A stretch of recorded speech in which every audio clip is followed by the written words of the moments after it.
My name is Dr Eylat Van Essen. I am a member in a group of 5 people who have been working on this exhibition together. The whole concept of this exhibition is a collaboration between scientists and architects.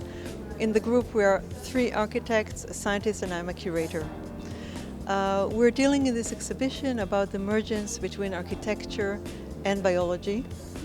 And since collaboration is a main issue for our exhibition, we set up 7 teams of architects and scientists, among them a Nobel Prize winner, who've joined together to set up speculative scenarios for future architecture, which is merging biology in it. In all different scales, from the nanoscale to the building, city, urban spaces, and environmental. Since the 20th century was a century of the digital, we believe that we are now on the verge of a new century in architecture, where biology is going to take a much more important part within architecture. It will have a very important space in the structural, in thinking about structures and materials and ways of building, and thinking about the basic elements of architecture, from surface to structures and all that.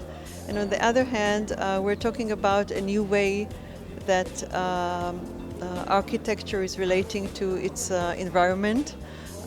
In an era where we cannot define anymore the distinction between what's natural and what is artifice. And as architecture used to be considered as an artificial discipline, we have to reconsider our basic thought about architecture through the biological paradigms. In this exhibition, we're referring to nature, but there are different ways in which we can refer to nature. A part of our exhibition is using biomimetic procedures.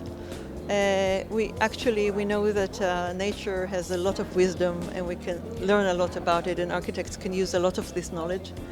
On the other hand, we have to rethink, or to think, what does it mean to imitate nature?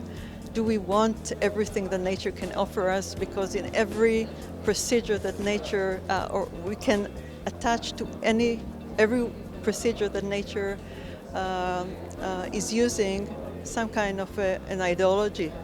And when we think about merging architecture and biology, we have to consider the consequences of our choices. This is one part.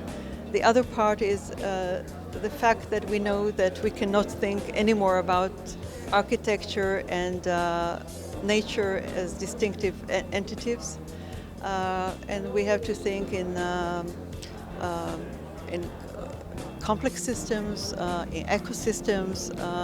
We know that the way we build is connected to our big data knowledge, to our new uses of materials. So we really have to think about architecture in a different way.